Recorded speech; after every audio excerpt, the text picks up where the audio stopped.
खाद विपणन केंद्र का कृषि मंत्री बादल ने किया उद्घाटन। जैविक उत्पादों को मिलेगा बढ़ावा।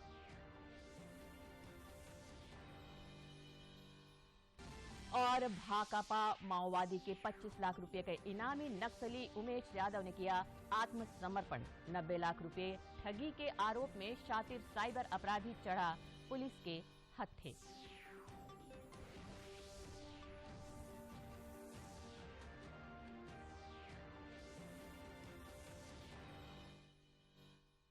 नमस्कार, खबरें झारखंड में आपका स्वागत है। मैं हूं रोज उरांव और समाचारों में आगे बढ़ने से पहले ये संदेश।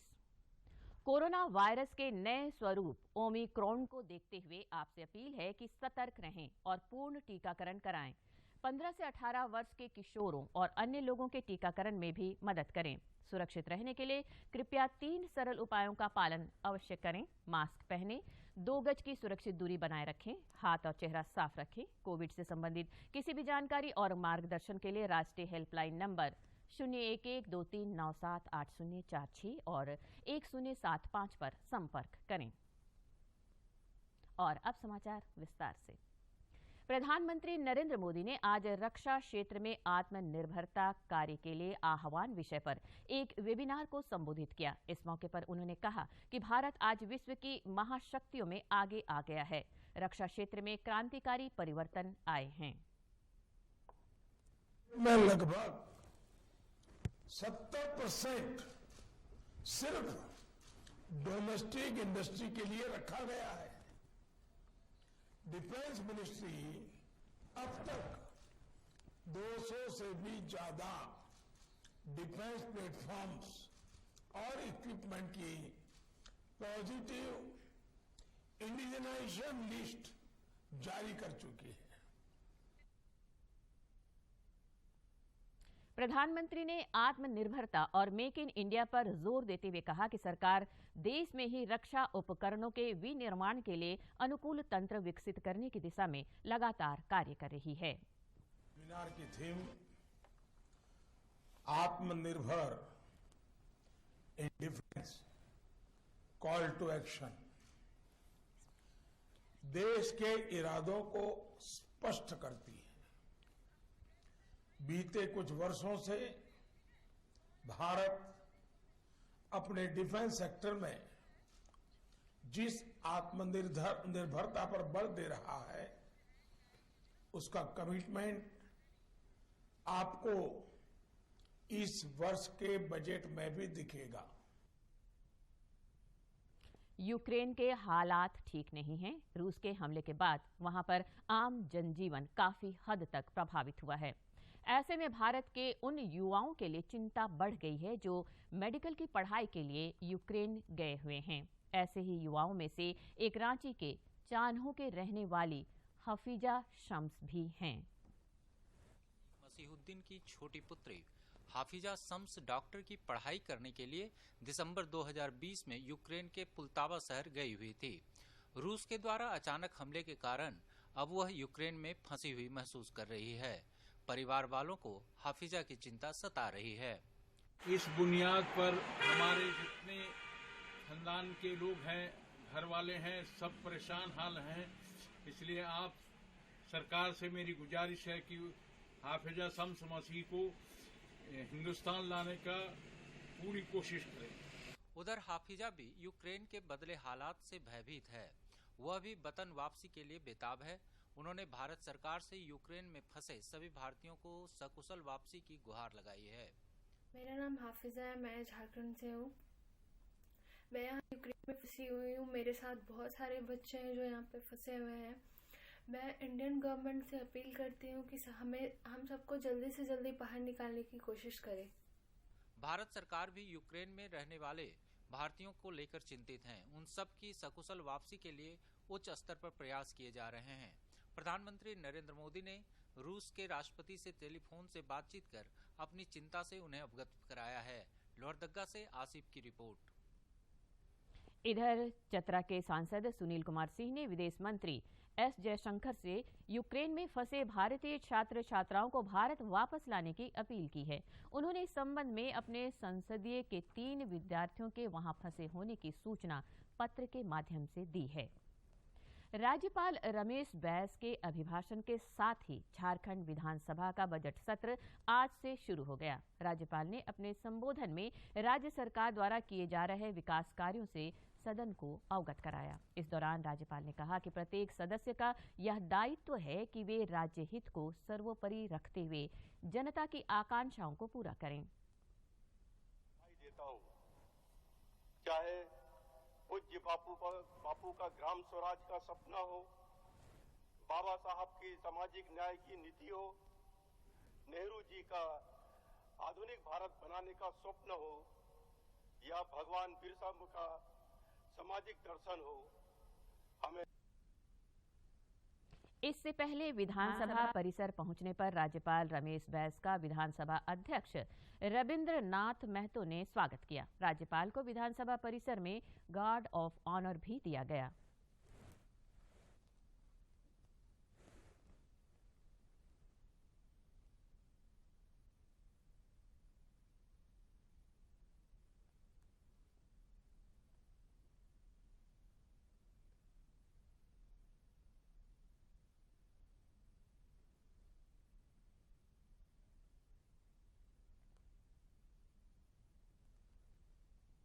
विधानसभा के बजट सत्र के पहले दिन राज्यपाल के अभिभाषण के बाद दिवंगत लोगों को श्रद्धांजलि अर्पित की गई। सदन ने स्वर कोकिला लता मंगेशकर, संगीतकार बप्पी लहरी, पूर्व विधायक कमल किशोर भगत समेत अन्य दिवंगत नेताओं के प्रति 2 मिनट का मौन रखकर श्रद्धांजलि दी।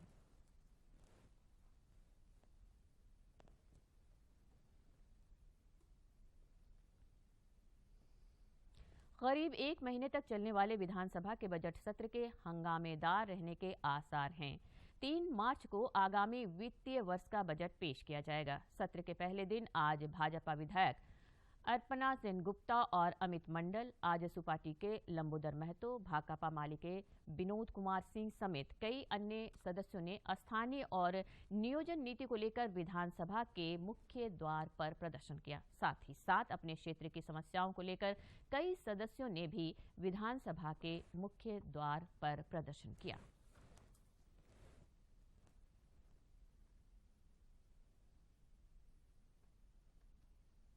केंद्र सरकार ने राज्यों और केंद्र शासित प्रदेशों को निर्देश जारी कर कहा कि 18 फरवरी को स्वास्थ्य मंत्रालय द्वारा जारी दिशा निर्देशों का पालन किया जाए। देश में पॉजिटिविटी रेट और कोविड मामलों में कमी आई है। कोविड-19 स्थिति पहले से बेहतर हुई है। ऐसे में आर्थिक गतिविधियों को आगे बढ़ाने में रिस्क असेसमेंट आधारित अप्रोच यानी स्थानीय स्थिति के हिसाब से विभिन्न गतिविधियों को खोलने के लिए फैसले किए जाएं। हालांकि सोशल डिस्टेंसिंग, मास्क लगाना, सफाई बरतने जैसे उपायों को लागू करना होगा। टेस्टिंग और सर्विलांस के साथ वैक्सीनेशन पर भी लगातार ध्यान देने की जरूरत है। झारखंड में कोरोना के मामले की घटती संख्या को देखते हुए अब सरकार की तरफ से कोविड को लेकर जारी प्रतिबंधों में ढील दी गई है। मुख्यमंत्री हेमंत सोरेन की अध्यक्षता में आज हुई राज्य आपदा प्रबंधन प्राधिकार की बैठक में कई पाबंदियों में छूट देने का फैसला किया गया। अब रात 8 बजे के बाद भी सभी तरह की दुकानें खुली रहेंगी। इतना ही नहीं, सरकार ने 7 जिलों में बंद सभी स्कूलों को भी खोलने का निर्णय लिया है। साथ ही साथ सरकार ने पार्क, पर्यटन स्थल, स्विमिंग पूल को भी खोलने का निर्णय लिया है। इसके अलावा सामूहिक समारोह में 500 लोग अब शामिल हो सकेंगे। देश में पिछले 24 घंटे के दौरान कोरोना के 13,166 नए संक्रमितों की पहचान की गई है, जबकि इस दौरान 26,988 लोग स्वस्थ भी हुए हैं। 24 घंटों में 26,000 से ज्यादा मरीज स्वस्थ होकर घर लौट चुके हैं। इसके बाद देश में रिकवरी रेट 98.49% हो गई है। वहीं सक्रिय मामलों की कुल संख्या 1,34,235 है। वहीं साप्ताहिक संक्रमण दर वर्तमान में 1.48% पर है। दैनिक संक्रमण दर 1.28% पर है। देश में कोरोना संक्रमण की जांच क्षमता में काफी वृद्धि हुई है। देश भर में अब तक कुल 76.45 करोड़ से अधिक नमूनों का परीक्षण किया जा चुका है। इधर झारखंड में कोरोना की रफ्तार बेहद धीमी पड़ गई है। पिछले 24 घंटे में 62 नए मरीजों की पहचान की गई है, जबकि 75 संक्रमित स्वस्थ भी हुए हैं। इसके साथ ही राज्य में सक्रिय मामलों की संख्या घटकर 553 रह गई है। कल राज्य के 13 जिलों में एक भी नए संक्रमितों की पहचान नहीं हुई है। देश में कोविड के खिलाफ जारी जंग में टीकाकरण अभियान तेज गति से चल रहा है। केंद्रीय स्वास्थ्य मंत्रालय के अनुसार देश में अब तक 1,76,86,00,000 से अधिक कोविड रोधी टीके लगाए जा चुके हैं।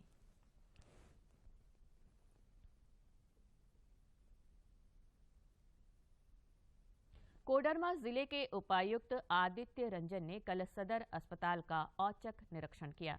निरीक्षण के क्रम में उपायुक्त ने सदर अस्पताल में नेत्र इलाज हेतु नेत्र ओटी और अल्ट्रासाउंड केंद्र निर्माण कार्य का जायजा लिया। उपायुक्त ने सिविल सर्जन को निर्देश दिया कि नेत्र ओटी और अल्ट्रासाउंड केंद्र निर्माण कार्य को जल्द से जल्द पूर्ण करें ताकि आंखों के इलाज की सुविधा को और बेहतर किया जा सके। उन्होंने कहा कि अस्पताल में साफ सफाई का विशेष ध्यान दें। समाचारों का सिलसिला जारी रहेगा, लेकिन इस विराम के बाद। देखिए, अगर आपको रिजर्व बैंक ऑफ इंडिया या किसी संस्था के नाम पे बिना मांगे बड़ी रकम जैसे कि लॉटरी हो, टैक्स रिफंड हो का ऑफर मिलता है तो उस पर बिल्कुल भरोसा न करें। रकम को पाने के लिए ना तो अपने बैंक अकाउंट की जानकारी शेयर करें और ना ही कोई धनराशि जमा करें। ऐसे जितने भी मैसेजेस हैं उनको आप बिल्कुल अनदेखा कर दीजिए, क्योंकि आरबीआई कहता है जानकार बनिए, सतर्क रहिए। विराम के बाद खबरें झारखंड में फिर से आपका स्वागत है।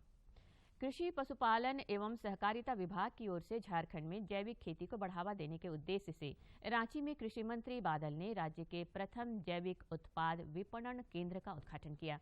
मौके पर उन्होंने कहा कि झारखंड एक ऐसा राज्य है जहां जैविक खेती की असीम संभावनाएं हैं। कृषि मंत्री ने कहा कि रांची के बाहर जितने भी बड़े शहर हैं वहां पर इस तरह का बिक्री केंद्र खोला जाएगा, जिससे किसानों की आय में निश्चित रूप से वृद्धि होगी। उन्होंने कहा कि जल्द ही किसानों के लिए आई कार्ड बनाया जाएगा। कहना चाहूंगा यदि काम नहीं करेंगे तो दूसरा बड़ी तेजी से टेक ओवर कर रहा है, और आपकी पहचान तभी बनी रहेगी जब आप मार्केट में रहेंगे। अभी तो जमीन मांग रहा है, कल जायदाद ले लेगा, पहचान ले लेगा। तो वो चीज जब कृषि विभाग के हम कृषि के बारे में सोचेंगे कि नहीं। नक्सलियों के खिलाफ चलाए जा रहे राज्यव्यापी अभियान में पुलिस को एक और सफलता मिली है। भाकपा माओवादी के 25 लाख रुपए का इनामी नक्सली विमल यादव ने आज रांची में पुलिस के समक्ष आत्मसमर्पण कर दिया। मौके पर उन्होंने कहा कि हमें जिन सिद्धांतों पर संगठन में शामिल कराया गया था, संगठन उन नीतियों से भटककर सिर्फ पैसों के लिए काम कर रही है। उन्होंने कहा कि राज्य सरकार की पुनर्वास नीति पर भरोसा करते हुए पुलिस के समक्ष आत्मसमर्पण किया है। मौके पर आईजी अभियान AV Homkar, zonal IG Pankaj Kamboj, DIG STF Anup Birthare, Ranchi के एसएसपी सुरेंद्र कुमार झा और सीआरपीएफ के अधिकारी मौजूद थे। उधर लोहरदगा जिले के हरकट्टा जंगल से पुलिस ने सर्च अभियान के दौरान भारी मात्रा में हथियार बरामद किए हैं। हमारे संवाददाता ने बताया है कि पुलिस ने कुल 20 हथियार बरामद किए हैं। इनमें LMG, INSAS rifle, semi automatic rifle, 303 और 315 राइफल सहित कई अत्याधुनिक हथियार शामिल हैं। लोहरदगा एसपी प्रियंका मीणा ने बताया कि सर्च अभियान से नक्सलियों की कमर टूट गई है और नक्सलियों के खिलाफ लगातार सर्च अभियान जारी रहेगा।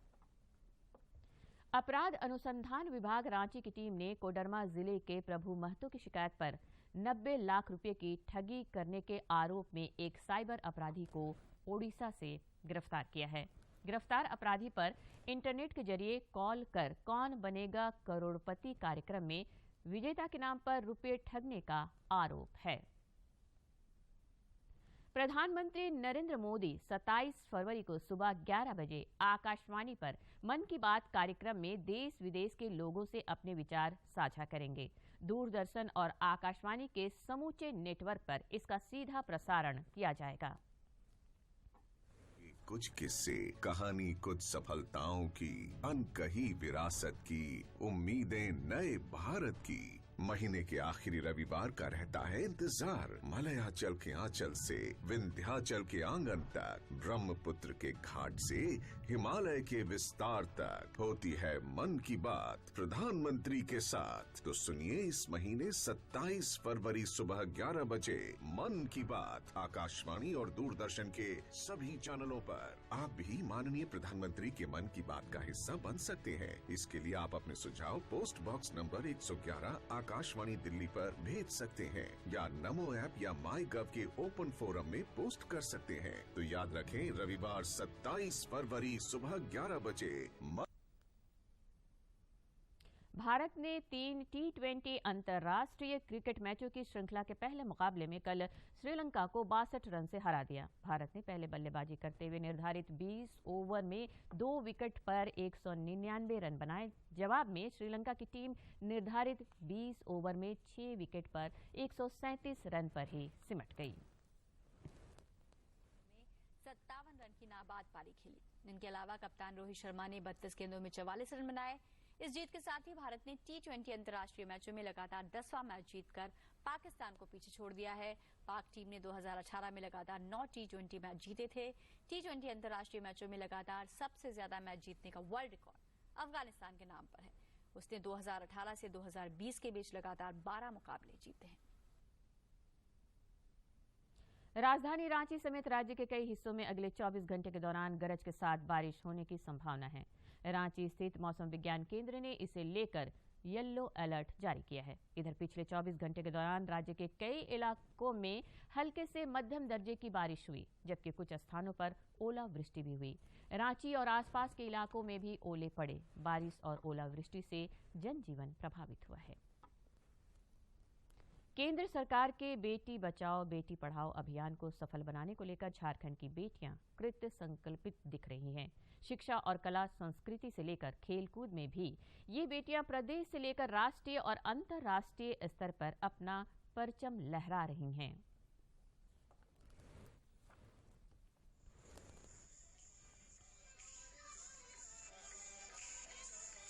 मधुर शास्त्रीय संगीत की धुन पर थिरक रही ये लड़कियां रांची के विवेकानंद विद्या मंदिर की छात्राएं हैं।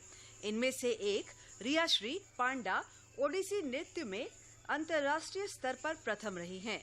रियाश्री की तरह ही यहाँ ऐसी लड़कियों की एक लंबी सूची है जिन्होंने अलग अलग प्लेटफॉर्म पर उत्कृष्ट प्रदर्शन करते हुए देश और प्रदेश का नाम रोशन किया है। योग के अद्भुत आसनों से लोगों को चकित कर देने वाली सृष्टि राय ने लगातार 2 बार अंतर्राष्ट्रीय स्तर पर गोल्ड मेडल जीता है। इंटरनेशनल कंपटीशन कृष्ण लूतम से फर्स्ट प्राइज लेके आई हूँ और मैं ओडिसी डांस में भी इंटरनेशनल लेवल तक गई हूँ। फाइनली 2018 में I got 8 national Asian federation cup. I got gold medal in Asian level, and 2019 I got in international level I got again gold level. अब जो नजारा आपको दिख रहा है वह कोई खेल अकादमी नहीं बल्कि यहाँ स्कूली छात्राएं अपने पसीने को सोने और चांदी में बदलने की जुगत में हैं। क्रिकेट, तीरंदाजी और तलवारबाजी हो या दूसरे कई और खेल, समय समय पर लड़कियों ने अपनी प्रतिभा का लोहा मनवा कर ही दम लिया है। और स्टेट में टीम मेडल है सिल्वर और नेशनल खेलने जाने वाली थी बट लॉकडाउन लग गया, तो अब इस बार जो होगा तब उसमें मतलब अच्छा ना स्टेट खेल के नेशनल जाऊंगी। 3 बार डिस्ट्रिक्ट जा चुकी हूँ जिसमें मेरा 3 बार गोल्ड मेडल है और 2 बार नेशनल जा चुकी हूँ जिसमें इंडिविजुअल में मैंने एक बार 32 रैंक किया था और एक बार 24 किया था। स्वामी विवेकानंद के विचारों को आत्मसात कर इन लड़कियों ने शपथ ली है कि वे निरंतर आगे बढ़ते ही रहेंगी। सचिव अभय कुमार मिश्रा कहते हैं कि केंद्र सरकार की बेटियों को आगे बढ़ाने की ईमानदार कोशिश के साथ यह विद्यालय हर संभव कदम ताल करने का प्रयास कर रहा है।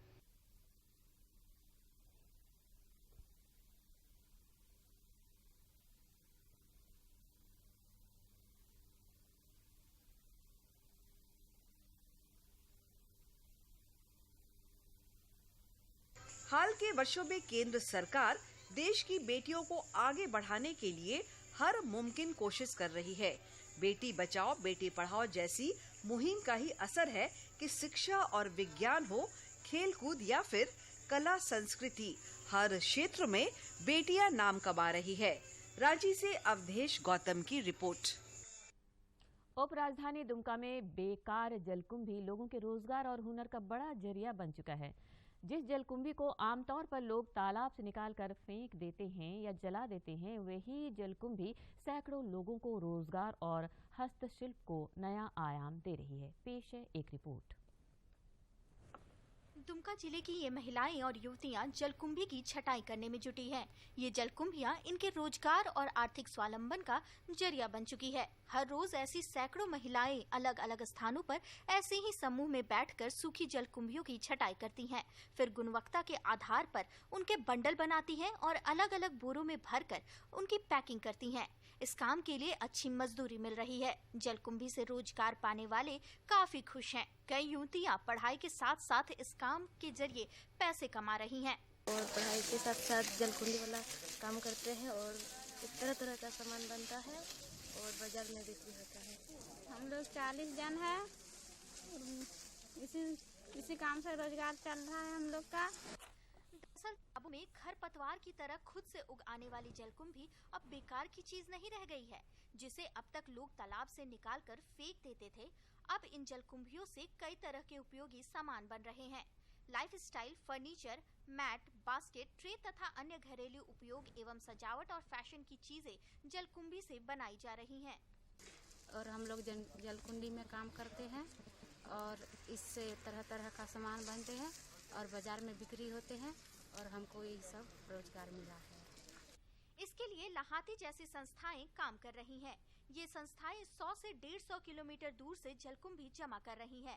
इसके एवज में तालाब के मालिक को भी पैसे मिल रहे हैं। इन जलकुंभियों को पहले धोकर सुखाया जाता है, फिर इनकी छटाई की जाती है, फिर इससे विभिन्न प्रकार के सामान बनाए जाते हैं। ऐसे सामानों की विदेश और बड़े शहरों में खूब मांग है। तो इससे रिलेटेड हम इसमें भी हम लॉन्ड्री बिन बना सकते हैं, लाइफस्टाइल का प्रोडक्ट बना सकते हैं। इससे छोटे छोटे बास्केट्स हम बना सकते हैं, मैट बना सकते हैं, फ्लोर मैट बना सकते हैं। तो ऐसे बहुत सारे प्रोडक्ट्स हैं जो कि हम इस जलकुंभी से भी बना सकते हैं। हम इससे फर्नीचर के आइटम भी बना सकते हैं। इस मटेरियल को लेकर के हम मिक्स मटेरियल भी बना सकते हैं। बहरहाल प्रकृति ने जो कुछ भी हमें दिया है वह बेकार नहीं है, बल्कि यह हम पर निर्भर करता है कि हम उसकी उपयोगिता कैसे साबित करते हैं। जो जलकुंभी अब तक तालाब मालिकों के लिए सरदर्द बनी थी, वही अब उनकी आय का जरिया बन रही है। सैकड़ों महिलाओं के रोजगार का आधार भी बन गई है। दुमका से आर.के. निदर की रिपोर्ट। और अब कुछ खबर राज्य के विभिन्न जिलों से।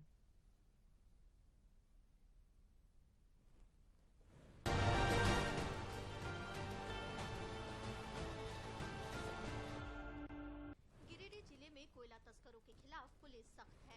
इस बार गिरिडीह में कोयला का अवैध डिपो पकड़ाया है। इस डिपो से भारी मात्रा में कोयला बरामद किया गया है। पुलिस को यह सफलता कोयला लदे एक ट्रक के पकड़ाने के बाद मिली। राष्ट्रीय मतदाता दिवस जागरूकता प्रतियोगिता को लेकर पलामू जिले के राजकीय +2 उच्च विद्यालय और राजकीय गिरिवल +2 उच्च विद्यालय में जागरूकता कार्यक्रम का आयोजन किया गया। इस दौरान उप निर्वाचन पदाधिकारी शैलेश कुमार सिंह ने बताया कि इस कार्यक्रम के तहत 5 तरह की प्रतियोगिताएं आयोजित की जाएंगी।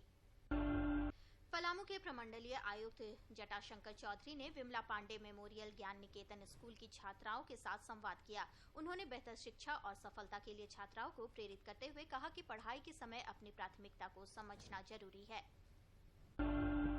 रामगढ़ जिले के दुलमी प्रखंड में आयोजित झारखंड राज्य आजीविका मिशन के एक कार्यक्रम में विधायक ममता कुमारी शामिल हुई। उन्होंने समूह से जुड़ी महिलाओं के बीच अदरक के कंद का वितरण किया और कृषि क्षेत्र में आगे बढ़ने के लिए प्रेरित किया। जामताड़ा जिले के विधायक इरफान अंसारी ने जिलेवासियों को TRW की सौगात दी है।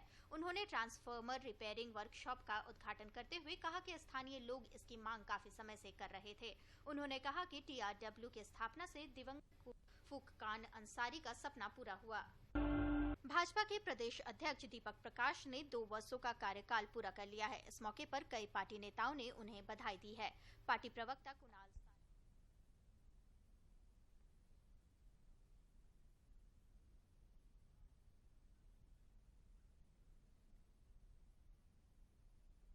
और अब विधानसभा समीक्षा। झारखंड विधानसभा का बजट सत्र आज राज्यपाल रमेश बैस के अभिभाषण के साथ शुरू हुआ। राज्यपाल ने राज्य सरकार के विकास कार्यक्रमों और उपलब्धियों को गिनाते हुए विधायकों को सुझाव दिया कि वे राज्य हित को सर्वोपरि रखते हुए जनता की आकांक्षाओं को पूरा करें। इससे पहले सत्र आरंभ होने के बाद स्पीकर रविंद्रनाथ महतो ने विधायी के समक्ष चुनौतियों और देश दुनिया के हालात का जिक्र करते हुए कहा कि हमें लोकतंत्र को और सशक्त बनाने की दिशा में काम करना है। विधानसभा अध्यक्ष ने नए सत्र के लिए कार्य मंत्रणा समिति के गठन की भी घोषणा की। विधानसभा अध्यक्ष ने बजट सत्र के लिए झारखंड मुक्ति मोर्चा के स्टीफन मरांडी, भाजपा के रामचंद्र चंद्रवंशी, झारखंड मुक्ति मोर्चा के सीता सोरेन, भाजपा के वीरंची नारायण और कांग्रेस के नमन विक्सल कोंगाड़ी को सभापति के रूप में मनोनयन किया। इसके अलावा कार्य मंत्रणा समिति का भी गठन किया गया, जिसमें विधानसभा अध्यक्ष सभापति जबकि सदस्य के रूप में मुख्यमंत्री हेमंत सोरेन, संसदीय कार्य मंत्री आलमगीर आलम, श्रम मंत्री सत्यानंद भोक्ता, भाजपा विधायक चंद्रशेखर प्रसाद सिंह, आजसू पार्टी के सुदेश कुमार महतो और निर्दलीय सरयू राय होंगे।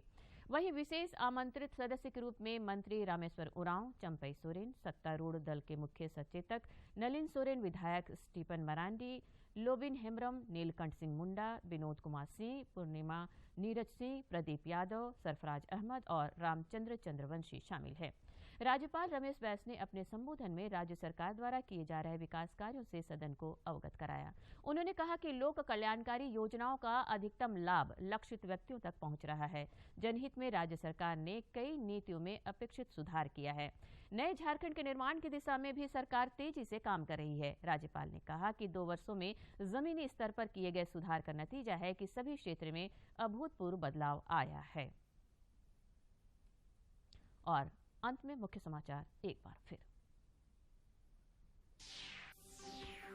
राज्यपाल के अभिभाषण के साथ ही विधानसभा का बजट सत्र शुरू। कहा, प्रत्येक सदस्य का दायित्व राज्य हित को सर्वोपरि रखकर जनता की आकांक्षाओं को करें पूरा।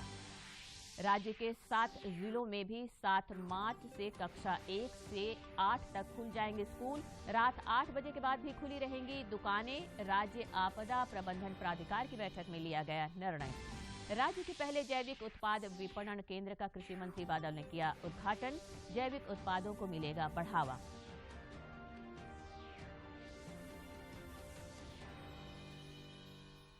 और भाकपा माओवादी के 25 लाख रुपए का इनामी नक्सली उमेश यादव ने किया आत्मसमर्पण। 90 लाख रुपए ठगी के आरोप में शातिर साइबर अपराधी चढ़ा पुलिस के हत्थे।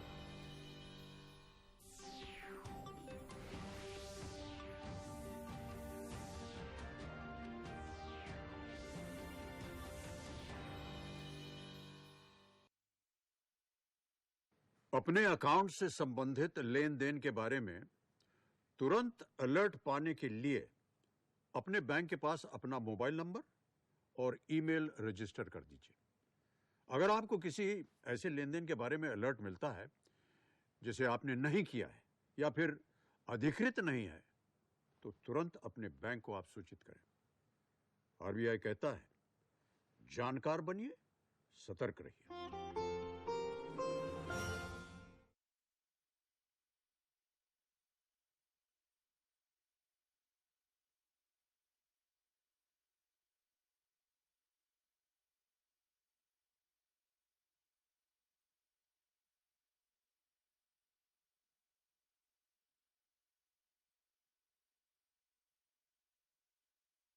मैं नहीं मानता कि तंबाकू जानलेवा है।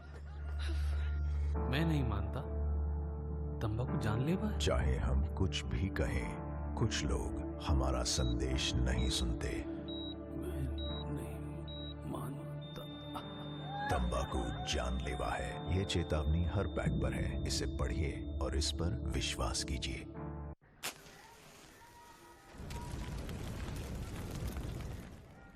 बीड़ी सिगरेट का हर कश आपको नुकसान पहुंचाता है। ये आपके दिल तक खून ले जाने वाली मुख्य नस है। धूम्रपान से इसमें चिपचिपापन आ जाती है, जिससे इसमें जहरीले पदार्थ भर जाते हैं। इतना एक धूम्रपान करने वाले की नसों में पाया गया है।